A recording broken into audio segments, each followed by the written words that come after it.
বেগম খালেদা জিয়া বাংলাদেশের মানুষের কাছে এক আপোষহীন দেশনেত্রী হিসেবে পরিচিত। গণতান্ত্রিক আন্দোলন, দেশ ও মানুষের স্বার্থে আপোষহীন সংগ্রাম করেছেন জীবনভর।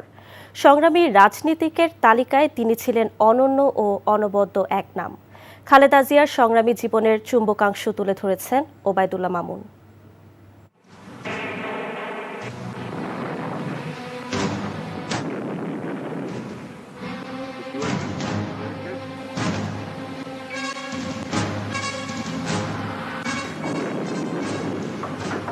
১৯৭১ সাল, দেশে তখন মহান মুক্তিযুদ্ধ চলছে।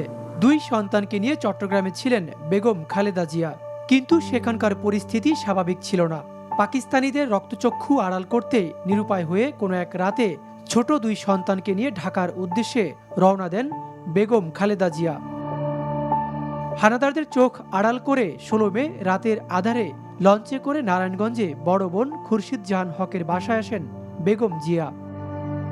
সেখান থেকে তার বড় বোনের স্বামী মোজাম্মেল হকের মাধ্যমে ঢাকার খিলগাঁওয়ে পৌঁছে দেয়া হয় তার দুই সন্তান সহ বেগম জিয়াকে। পাকিস্তানি বাহিনীর চক্ষু আড়াল করতে চলে যান ধানমন্ডিতে, কিন্তু শেষ রক্ষা হল না বেগম জিয়ার।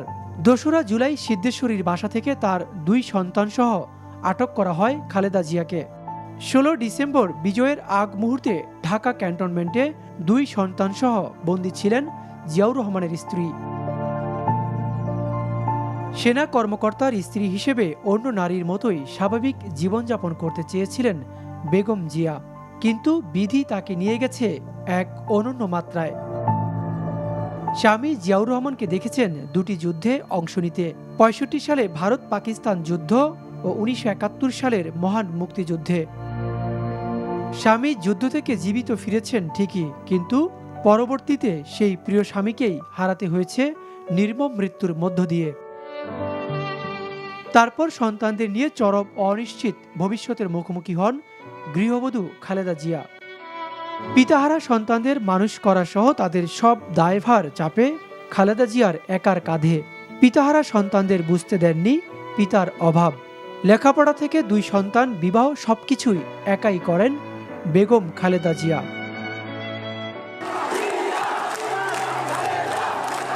জিয়ার মৃত্যুর পর রাজনীতিতে আসার ক্ষেত্রে কোনো ধরনের পরিকল্পনা না থাকলেও বলা চলে ভাগ্যই তাকে নিয়ে যায় রাজনীতির মাঠে।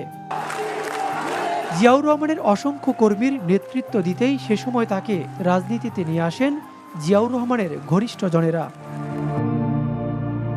রাজনীতিতে এসেই স্বৈরাচার বিরোধী আন্দোলন নিয়ে বড় চ্যালেঞ্জের মুখে পড়েন বেগম জিয়া।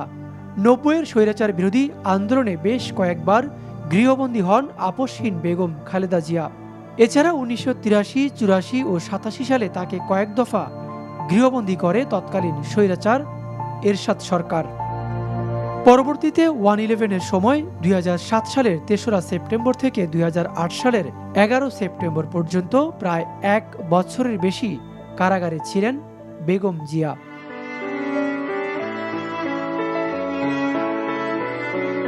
স্বামীকে হারানোর পর বাকি জীবন কেটেছে রাজনীতির মাঠে, আন্দোলন সংগ্রাম আর গণমানুষের জন্য। প্রধানমন্ত্রী যেমন হয়েছেন, তেমনি বিরোধী দলে থেকে মানুষের অধিকার আদায়ে রাজপথে ছিলেন আন্দোলনের অগ্রভাগেও। তারা তো গণতন্ত্রেই বিশ্বাস করে না। ১/১১ খড়গ নেমে আসে জিয়া পরিবারের উপর। বড় ছেলে তারেক রহমানকে দেশ ত্যাগে বাধ্য করে তৎকালীন সেনা সমর্থিত সরকার। ফলে মা হারিয়েছেন ছেলেকে, আর ছেলে বঞ্চিত হয়েছেন মায়ের আদর্শবাদ থেকে। ২০১৫ সালে ২৪ জানুয়ারি হারান ছোট ছেলে আরাফাত রহমান কোকোকে। মালয়েশিয়া থেকে আসে কোকোর মৃত্যুর খবর। সন্তানকে হারিয়ে নিঃস্ব হয়ে পড়েন এই জাতীয়তাবাদী নেত্রী। এরপর ২০১৮ সালে আওয়ামী লীগ সরকারের রোষানলে জিয়া চ্যারিটেবল ট্রাস্টের অর্থ আত্মসাতের সাজানো মামলায় কারাগারে যান বেগম জিয়া। ২ বছরের বেশি সময় কারাগারে ছিলেন তিনি। সেখান থেকে বের হওয়ার পর একের পর এক শারীরিক নানা সমস্যায় আক্রান্ত হতে থাকেন বিএনপি প্রধান। গুলশানের ফিরোজা ভবনে রোগাক্রান্ত নিঃসঙ্গ একাকী সময় কাটে তার। জীবনের শেষ সময় এসে লিভার সিরোসিস, আর্থ্রাইটিস, হৃদরোগ ফুসফুস ও কিডনি জটিলতার মতো বিভিন্ন রোগের সাথে যুদ্ধ করতে করতে জীবন মৃত্যুর দোলাচলে হাসপাতাল আর বাসায় অসহায় সময় যেতে থাকে খালেদা জিয়ার। অল্প বয়সে স্বামীকে হারানো, জীবনের মধ্যবয়সে জেল, জুলুম, কারাবরণ, বার্ধক্যে এসে বড় ছেলের নির্বাসন ও ছোট ছেলের মৃত্যু বিষাদময় করে তোলে জাতীয়তাবাদী এই নেত্রীকে। এক জীবনে একজন মানুষের এত ত্যাগের ইতিহাস বাংলাদেশের রাজনীতিতে বিরল। এক মহিষী নারীর সংগ্রাম ও ত্যাগের এমন উদাহরণ মানুষের হৃদয়ে ভাস্বর হয়ে রইবে। গণতান্ত্রিক আন্দোলন এবং মাটি ও মানুষের জন্য বেগম জিয়ার ঐকান্তিক নিবেদন হবে এদেশের রাজনীতির ইতিহাসের অনন্য দলিল। মানুষ মনে রাখবে, দেশ বাঁচাও, মানুষ বাঁচাও স্লোগানের এই নেত্রীকে।